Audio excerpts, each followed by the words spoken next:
Uno de nuestros hermanos fue al infierno por un pecado inusual que cometió. Aún más interesante, allí conoció a Martin Luther King Jr. Es realmente difícil de creer, pero ahora voy a leer su carta y aprenderemos sobre el pecado de Joshua y por qué la persona que vio está allí. Mi nombre es Joshua. Vivo en Atlanta, Georgia. Tengo 52 años, una esposa y una hermosa hija, y soy un maestro jubilado. No es fácil explicar lo que pasó, pero siento que necesito hacerlo. Si puedo escribirte ahora mismo, definitivamente es un milagro porque hace unas semanas, estuve al borde de la muerte y regresé. Nunca pensé que este momento llegaría en mi vida, o tal vez pensé que llegaría algún día, pero definitivamente no tan temprano. Lo que vi después, oh Dios mío, definitivamente me hizo entender algunas cosas. Esa mañana fue como cualquier otra. Me desperté temprano, preparé mi café, me preparé para el trabajo y me dirigí a la escuela como de costumbre. Ese día no tenía la menor sensación de que algo fuera a cambiar en mis clases. Enseñé a mis alumnos como siempre y charlé brevemente con algunos amigos profesores durante el descanso del almuerzo. La vida fluye a través de los pequeños detalles y ni siquiera podía imaginar lo cerca que estaba de la muerte. Esa tarde, de repente sentí un dolor en el pecho. Al principio, era una ligera presión, luego se convirtió en un dolor cada vez mayor. Sentí que todo a mi alrededor se ralentizaba. Podía escuchar mi propia respiración, pero cada vez me costaba más respirar. Intenté dar otro paso, pero mis piernas se negaron a llevarme. Caí al suelo. Empecé a escuchar las voces de mis amigos a mi alrededor. Un hombre gritaba, «¡Llamen a socorro!». Pero en ese momento, sus voces se alejaban de mí, como si el mundo se alejara lentamente. Cuando cerré los ojos, sentí una extraña paz dentro de mí, como si estuviera lista para soltarme, como si todo tuviera que terminar. En ese momento, sentí que me arrastraban hacia un túnel. Todo se volvió oscuro a mi alrededor, pero no tenía miedo porque, en un momento como ese, no sientes nada. Me di cuenta de que estaba abandonando mi cuerpo y que me arrastraban a algún lugar. Sentí que estaba en otra realidad más allá del tiempo y el espacio, y aún no sabía dónde me llevaría esta realidad. En ese momento, cuando perdí el significado del tiempo y el espacio, me encontré moviéndome rápidamente a través de un túnel. El túnel era oscuro, pero no una oscuridad común. Sentí que esta oscuridad me estaba tragando, pero también me estaba arrastrando. Había un peso pesado en el aire, lo que me dificultaba la respiración. Todo se estaba hundiendo en mí. Mi mente comenzó a desdibujarse. No sabía a dónde iba, pero en el fondo, sentía que este viaje era algo extraordinario. De repente, el túnel terminó abruptamente. Lo que se desplegó ante mis ojos no fue simplemente una escena, sino una presencia abrumadora. Era el lago de fuego, vasto, indómito y vivo con una energía inquieta que nunca cesaba. El lago se extendía sin fin, sus furiosas llamas lamían el aire, rodeado de remolinos de humo negro. Pero ese humo no era una neblina común. En su interior, vislumbré almas atormentadas, cuyas figuras parpadeaban mientras eran arrastradas hacia las profundidades ardientes, solo para resurgir y ser consumidas nuevamente. Mis ojos ardían por la intensidad, pero el dolor iba más allá de lo físico. Era una agonía abrasadora que se apoderaba de lo más profundo de mi ser, un tormento que cortaba directamente el alma. Desde cada rincón, reverberaban gritos angustiados, mezclados con los sonidos inquietantes del llanto y el rechinar de dientes. El aire en sí parecía denso por la desesperación, y un terror frío se arrastraba por mi piel, dejándome congelada por el miedo. Sentí que el mundo había encontrado su fin aquí, donde solo quedaban el arrepentimiento y el sufrimiento implacable. Este era el reino para aquellos a quienes se les negaba la paz eterna de Dios. En la orilla del lago, vi ángeles de 6 alas de pie como centinelas. Sin embargo, estos no eran los ángeles de luz que uno podría esperar. Sus rostros estaban velados por la oscuridad, sus ojos fijos en el lago como si estuvieran protegiendo ese lugar infernal. Su papel era claro, supervisar a las almas condenadas, asegurándose de que permanecieran atrapadas en su tormento eterno. Mis pies me llevaban hacia adelante contra mi voluntad, cada paso lleno de un terror creciente. Sin embargo, en medio del horror, una extraña curiosidad se despertó dentro de mí. ¿Quiénes eran esas almas? ¿Qué las había llevado a ese destino? Finalmente, me alejé del lago y me envolvió una oscuridad que lo envolvía todo. Era la oscuridad exterior descrita en las Escrituras. Allí no había fuego ni luz, solo un vacío sin límites lleno de desesperación. El silencio era sofocante, roto solo por débiles y distantes susurros. Sin embargo, por más que lo intentaba, nunca podía encontrar su origen. Era como si el aire mismo llevara el peso del aislamiento. Por primera vez, comprendí la agonía punzante de estar completamente separado de la presencia de Dios. No era solo soledad, era abandono. Las almas en ese lugar estaban prisioneras en sus propias mentes, condenadas a escuchar sus propios gritos, sin nadie que respondiera. Cada alma estaba atrapada en su propia soledad infinita, sola en la oscuridad, sin ser escuchada ni vista. Con cada paso, sentía que me hundía más en un abismo abrumador. De repente, un enorme pozo se abrió ante mí, un vacío helado donde las almas atormentadas, castigadas por su glotonería y codicia, luchaban en vano. Arañaban desesperadamente el aire vacío, buscando comida y riqueza, pero solo para aferrarse a la nada. Sus manos atravesaron un vacío infinito, deslizándose como arena entre los dedos, dejándolos en una inanición perpetua. En vida, habían perdido todo lo que tenían, y ahora, en este tormento, se retorcían en un hambre eterna y un deseo insaciable. Sus rostros, deformados por la agonía, reflejaban un tormento que iba más allá del mero dolor, era la desesperación interminable de un anhelo que nunca sería satisfecho. Sus manos estaban malditas, sus palmas como agujeros que nunca podrían retener nada. Esta escena horrible envió oleadas de terror a través de mí. Podía ver la futilidad y el vacío que consumía a estas almas, un vacío que ninguna cantidad de riqueza o sustento podría llenar jamás. Aunque su existencia parecía una ilusión, la angustia que soportaban era vívidamente real. El miedo se apoderó de mi corazón mientras seguía adelante, dándome cuenta de que este lugar no tenía fin. Con cada paso, sentía verdades más profundas acechando, cada rincón ocultaba un nuevo y más oscuro tormento.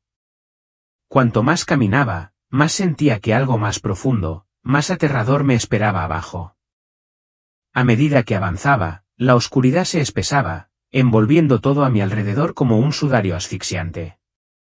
El aire se volvió denso, pesado con un peso que se cernía sobre mi cuerpo y mi alma.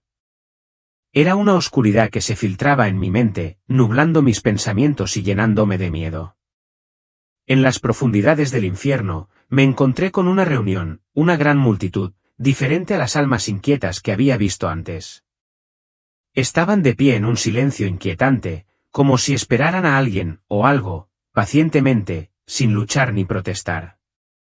Mi corazón se aceleró y aceleré el paso, abriéndome paso con cuidado a través de la masa quieta y silenciosa, insegura de lo que me esperaba más adelante, pero sabiendo que cada paso me acercaba a una revelación aterradora. Por fin llegó el momento y se me cortó la respiración. De pie ante mí estaba nada menos que Martin Luther King Jr. Todo a mi alrededor empezó a desdibujarse como si la propia trama de la realidad se hubiera deformado en presencia de esta figura monumental. ¿Cómo podía ser posible? Era un líder reverenciado por muchos, un símbolo perdurable de paz, justicia e igualdad. Sus enseñanzas se habían entretejido en la esencia misma de mi vida, pero allí estaba, de pie, en las profundidades del infierno. King se enfrentaba a una gran multitud, pero a diferencia de las multitudes que una vez lo admiraron, esta audiencia estaba envuelta en silencio. No estaban allí para celebrarlo ni honrarlo, simplemente esperaban, una quietud ominosa flotando en el aire. Ser testigo de esta escena creó una profunda fisura en mi alma. ¿Es este realmente Martin Luther King Jr.? La incredulidad se estrelló sobre mí como una ola. Al principio pensé que tal vez estaba alucinando o que me estaba jugando algún truco mental, pero la postura que adoptaba, las profundas arrugas que se dibujaban en su rostro y su mirada vacía atravesaron mi escepticismo y gritaron la verdad de su desesperación. Tenía los hombros caídos, y en lugar del líder inquebrantable que siempre había imaginado, parecía un hombre cansado y agobiado por pesos invisibles. Abrió la boca como para hablar, pero no salieron palabras de sus labios, el silencio que lo rodeaba lo decía todo. Me encontré perdida en los recuerdos de mi infancia, recordando cómo su poderosa voz una vez me había llenado de esperanza, encendiendo espíritus e inspirando cambios. ¿Cómo podía ser esto? El núcleo de mis creencias, igualdad, justicia, paz, ahora temblaba a raíz de esta visión desgarradora. ¿Cómo podía el hombre que encarnaba estos valores encontrarse en un lugar tan miserable? Las preguntas se arremolinaban en mi mente como un torbellino, cada una más incontestable que la anterior. ¿Por qué estaba allí? ¿Qué podría haberlo llevado a esta existencia infernal? De repente, una voz resonó a través del silencio opresivo. ¿Te sorprende verlo aquí?, preguntó, estremeciéndome hasta los huesos. Martin Luther King Jr. puede haber sido exaltado y respetado en el mundo, pero no conoces sus pecados ocultos. No viste sus contradicciones, pero yo sí. Mi mente comenzó a dar vueltas cuando me di cuenta de que este ser estaba a punto de revelar verdades inquietantes sobre el hombre cuya imagen había sido glorificada. La fachada que había capturado los corazones de millones de personas estaba empezando a resquebrajarse, revelando capas que nunca había considerado. La reputación de King había sido inmaculada a los ojos del público, pero lo que había debajo seguía siendo un misterio para mí. En ese momento, una imagen destelló en mi mente, un joven King antes de que el peso de su legado se apoderara de él. Lo vi de pie, decidido, con los ojos llenos de determinación, el fuego de su visión ardiendo brillantemente por el pueblo. Sin embargo, en la periferia, se cernían sombras que insinuaban una complejidad que desmentía la imagen idealizada que yo había apreciado. La escena sugería que incluso los líderes más reverenciados llevan cargas invisibles, sus viajes plagados de contradicciones que los hacen humanos y, tal vez, trágicamente defectuosos. La oscuridad en el fondo comenzó a tomar forma, invitándome a enfrentar las verdades incómodas de la grandeza y la fragilidad de nuestros héroes. Esta oscuridad invasora se quedó justo detrás del escenario, creciendo siniestramente. Pecados ocultos, murmuró la voz telepática, llenando el aire de una sensación de aprensión. Los valores que Martin Luther King Jr. defendió tan apasionadamente para el pueblo quedaron oscurecidos por el peso de sus propias luchas internas. Una de sus transgresiones más graves fue la doble vida que llevó. Mientras defendía la igualdad y la justicia para las masas, al mismo tiempo se involucraba en acciones que contradecían esos mismos principios. Logró hazañas notables como líder, pero en su vida personal, a menudo no llegó a encarnar los ideales que propugnaba. En un instante, la imagen de King cambió ante mis ojos. Parecía mayor, sentado en una sala de reuniones, enfrascado en discusiones destinadas a elevar a su comunidad. Pero al poco tiempo, la escena se transformó de nuevo, revelándolo en una habitación de hotel con una mujer rubia, con el rostro desencajado en un profundo conflicto interno. Las debilidades de su vida personal lo carcomían, una tempestad de culpa y vergüenza consumía sus pensamientos. Sin embargo, sus transgresiones no terminaron allí, eran apenas la superficie de una realidad más compleja. Más imágenes vívidas surgieron en mi mente, cada una más inquietante que la anterior. Me encontré en una sala de reuniones secreta con poca luz, las paredes adornadas con símbolos crípticos. Un grupo de individuos enmascarados lo rodeaba, sus rostros oscurecidos, pero su presencia se sentía poderosa y amenazante. Allí, las decisiones importantes se estaban tomando, no por ciudadanos comunes, sino por miembros de una organización influyente, los masones. La revelación de que King era parte de este grupo envió ondas de choque a través de mi conciencia. Destrozó la imagen idealizada que tenía de él, revelando una contradicción que profundizó mi malestar. Los mensajes de igualdad, justicia y derechos humanos que King predicaba al mundo ahora estaban manchados por la sombra del interés propio y la manipulación. Los masones, al parecer, estaban impulsados por una búsqueda de poder que buscaba controlar el mundo desde detrás de escena. King, una vez un líder reverenciado a los ojos del público, se encontraba en medio de esta oscuridad más profunda, y su participación pintaba un sombrío panorama de hipocresía. Aunque la organización proyectaba una imagen de mejora social, sus verdaderos motivos eran mucho más siniestros y solo servían a sus propios intereses. La voz telepática resonó en mi mente, revelando la trágica ironía. King creía que podía salvar a su pueblo a través de esta alianza, pensando que los masones podrían ser un vehículo para el cambio. En cambio, lo convirtieron en un mero peón en su gran plan, uno que priorizaba sus intereses por encima de los ideales que alguna vez consideró preciados. El peso de esta revelación fue casi insoportable, ya que desveló las capas de un hombre que era a la vez un héroe y un individuo defectuoso, atrapado en una red de lealtades conflictivas y fallas morales. Mientras King mantenía sus vínculos encubiertos con los masones, también repitió sus estrategias ante la gente, creando una profunda contradicción con los valores que defendía públicamente. De repente, otra escena se materializó ante mí, revelando a King sentado en una oficina. Sobre la mesa había una bolsa grande, y cuando se abrió, fajos de billetes se derramaron, cayendo en cascada como una cascada de engaños. King estaba sentado en el escritorio, guardándose el dinero en silencio, sus acciones envueltas en secreto. La voz telepática profundizó mi comprensión de este cuadro inquietante. King no era simplemente un líder que abogaba por las luchas del pueblo, se alimentaba clandestinamente del mismo dinero que recibía, destinado no a la justicia o la igualdad, sino a fortalecer sus propios intereses y solidificar sus vínculos con la organización. La revelación de que se estaba financiando en secreto a través de estos fondos mientras se hacía pasar por un campeón de su pueblo me dolió profundamente. Aquellos que creían en él y confiaban en él estaban siendo explotados sin saberlo, su confianza era un medio para un fin, al servicio tanto de sus propias ambiciones como de las de los masones. Este dinero es la mancha que mancha su lucha por la libertad, declaró la voz siniestramente. King se presentó ante sus seguidores como un líder honesto y justo, pero debajo de esa fachada yacía un hombre que vagaba por la oscuridad, recorriendo un camino de engaño. Este momento puso al descubierto una de las contradicciones más profundas de King, era un símbolo de la misma lucha que libró por el pueblo, pero ese símbolo estaba nublado por tratos secretos y motivos ocultos. Su relación con los masones y los fondos clandestinos que aceptaban no solo empañaron su reputación a los ojos del pueblo, sino que también lo ensombrecieron a los ojos de Dios. Mientras luchaba con esta dura verdad, el verdadero rostro del diablo empezó a manifestarse desde la oscuridad circundante. Era una masa informe, pero sus ojos, esos ojos ardientes y malévolos, parecían penetrar mi alma. El miedo dentro de mí aumentó, enroscándose más fuerte como una serpiente.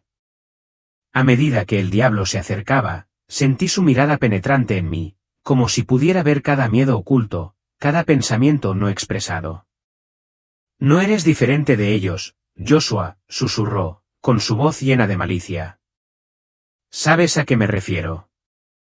La razón de la infelicidad en casa eres tú. Has abrigado pensamientos de traición, de engañarla. Eres un pecador y ahora, vamos a quemarte así como así. Un terror gélido se apoderó de mí cuando el peso de esas palabras se hizo sentir. La oscuridad ya no era una amenaza externa, se había infiltrado en mi propio corazón, dejando al descubierto mis inseguridades y mis fallos morales. Las palabras del diablo resonaban sin cesar, recordándome que debajo de la superficie de mi propia vida yacía una serie de contradicciones, igual que las de King. La confrontación con esta encarnación de mis miedos más oscuros se convirtió en un ajuste de cuentas inevitable, que me obligó a enfrentar la verdad que había evitado durante mucho tiempo. Mientras el diablo hablaba, las llamas que me rodeaban aumentaron, alimentándose de la intensidad de sus palabras. Cada sílaba golpeaba mi alma como un golpe brutal, encendiendo un fuego dentro de mí, un fuego forjado a partir del dolor y el arrepentimiento. El peso de las acusaciones del diablo se hizo más pesado a cada segundo, presionando sobre mis hombros como una carga insuperable. Me abrumaron los pensamientos sobre mi propia vida y los errores que había cometido. Una ola de remordimiento se estrelló sobre mí y comencé a reconocer mis propios defectos y debilidades. Sí. Grité con desesperación. No soy diferente a ellos. El diablo respondió con una risa hueca y resonante que reverberó en la oscuridad. Estás confesando, comentó en un tono escalofriante, pero ya es demasiado tarde. Te quedarás aquí para siempre, igual que él. Estás aquí para pagar el precio de tus propias debilidades. La oscuridad volvió a envolverme, como un velo sofocante que penetraba hasta lo más profundo de mi alma. Las manos del diablo se extendieron hacia mí, su tacto cargado de malicia y desesperación. A medida que las sombras me rodeaban, mi sensación de desesperanza se hizo más profunda. Sentí como si me aplastaran bajo el peso de mis propios pecados y fracasos, convencida de que este era el final. En ese momento de desesperación, cerré los ojos, preparándome para desaparecer en la oscuridad que amenazaba con consumirme. Pero entonces, un destello de luz atravesó la penumbra sofocante. Al principio, parpadeó débilmente, pero con cada momento que pasaba, se hizo más fuerte y más radiante. Las manos del diablo se detuvieron y la oscuridad que se acercaba comenzó a retroceder como si la misma esencia de esa luz la empujara hacia atrás. De su resplandor surgió una figura, que transformó todo en ese momento. Lo reconocí al instante, era Jesús. Su rostro irradiaba una comprensión infinita y sus ojos estaban llenos de profunda compasión. En su presencia, el poder del diablo comenzó a disminuir y la oscuridad perdió su control sobre mí. La luz que rodeaba a Jesús iluminó las sombras y el peso de la desesperación que me había envuelto comenzó a desaparecer. La esperanza floreció dentro de mi corazón, haciendo frente a la oscuridad que había parecido insuperable solo unos momentos antes. La esencia misma del amor y la redención brotó de él, ofreciendo una promesa de liberación de las cadenas de culpa y arrepentimiento que me habían atado. En ese momento transformador, sentí que una chispa de esperanza se encendía dentro de mí, recordándome que incluso en las profundidades de la desesperación, la luz aún podía prevalecer. El rostro del diablo comenzó a desdibujarse, retrocediendo hacia la oscuridad sofocante que me había rodeado. En ese momento de retirada, Jesús se acercó a mí lentamente, irradiando calidez y compasión. Puso su mano suavemente sobre mi cabeza y habló con una voz que resonaba con amor. Tu arrepentimiento en tu corazón te salva, dijo. Todos cometemos errores, pero Dios perdona a toda alma arrepentida. Mientras hablaba, la oscuridad dentro de mí se disipó por completo. Los ecos inquietantes de la risa del diablo se desvanecieron, y su presencia malévola fue borrada por completo por el brillo de la luz de Jesús. Una profunda sensación de paz inundó mi alma, y sentí una abrumadora ola de perdón que me invadía. Estaba ascendiendo desde las profundidades de ese infierno oscuro hacia un reino de luz interior. Jesús me miró profundamente a los ojos y sonrió, su expresión llena de bondad. Se te ha dado una segunda oportunidad, Joshua. Dios nunca abandona a quienes aceptan sus errores. Con esas palabras, sentí una renovación dentro de mí. Cuando abrí los ojos, una respiración profunda llenó mis pulmones como si la vida misma estuviera fluyendo de regreso a mí. Cuando me levanté de la cama, un silencio sereno envolvió la habitación, y me di cuenta de que las vívidas imágenes de mi viaje permanecían como recuerdos indelebles grabados en mi mente. ¿Fue todo un sueño o realmente sucedió? La incertidumbre me acechaba, pero una cosa estaba innegablemente clara, ya no era la misma persona que había sido. Mi alma se sentía limpia y mi corazón parecía haber renacido. En ese momento de reflexión, sentí una abrumadora sensación de gratitud. Lo que había experimentado, lo que había presenciado, no era nada menos que un milagro. Dios me había concedido la oportunidad de ser perdonada y comenzar de nuevo. Si estás leyendo esto, que sepas que siempre hay esperanza. Todos merecen una segunda oportunidad, un momento de gracia para cambiar sus vidas. Extiendo mi más sincero agradecimiento al canal Second Chances por tomarse el tiempo de leer mi carta. Su presencia me ha ayudado a compartir este profundo viaje de transformación.